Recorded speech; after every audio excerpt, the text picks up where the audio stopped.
Hello folks, a warm welcome to the ConsultPort Academy. Today we will see our first video of the framework series. Let's get started. Have you heard of Porter's 5 forces but don't know what to do about it? Do not worry, as this video will explain all the necessary info about it within 5 minutes. Before we jump to the 5 forces, let's begin with, what exactly is Porter's 5 forces? Well, theoretically speaking, it's a proven and highly efficient method to determine the competition of a particular business. Now, where do we use it? Porter's 5 forces are like A, B, C of the business world. Whether you aim for a small scale or a big one, you must study and apply these rules before stepping into the competition. In a nutshell, Porter's 5 forces states about the following: competition rivalry, threat of new entrants, supplier power, customer power, and threat of substitution. These are all connected to each other and follow the same principle for every industry. So what exactly does this model tell us? It describes the existing competition within an industry. Industry attractiveness. The possible strategy behind the success of the industry. How you can achieve long-term profit in business. And finally, the strength and potential of its position. For instance, imagine a customer walks up to you and says, "Sell me your product at this price, otherwise you will not get my business." This kind of situation makes your position weak and the customer's position dominant over you. Let's begin with competition rivalry. It tells you how many competitors will be fighting against you, who they are, and the intensity of the competition from lowest to highest. It will tell you tips and tricks like if the competition is high, you might need to offer special discounts or do more advertising.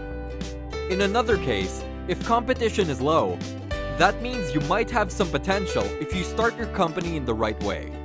Better chances for you to flourish in the industry.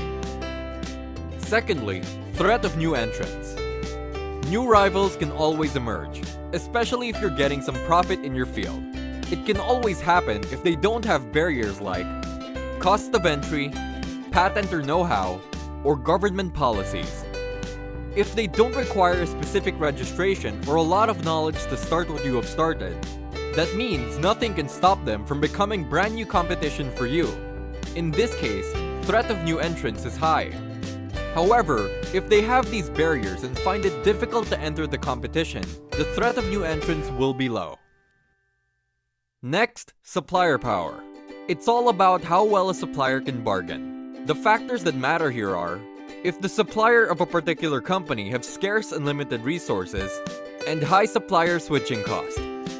Meaning, it can cost you more to get the resources from some other supplier.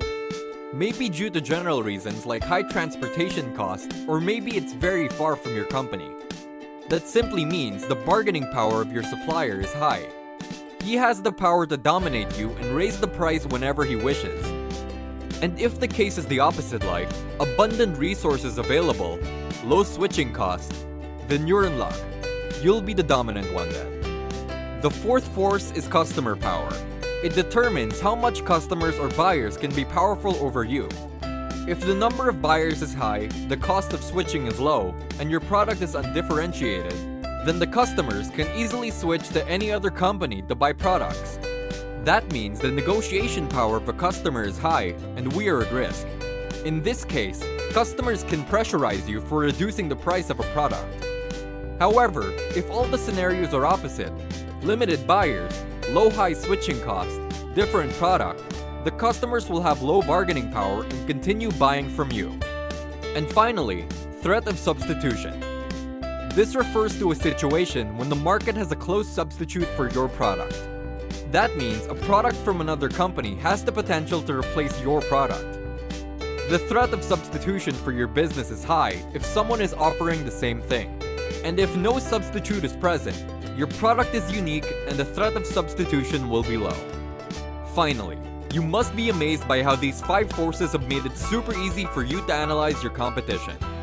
We hope this video was helpful for you and gave you some motivation to get started. Now, if you feel like you understand Porter's 5 forces, then you can take our follow-up quiz to check what you have learned. Then we can move on to our next consulting framework.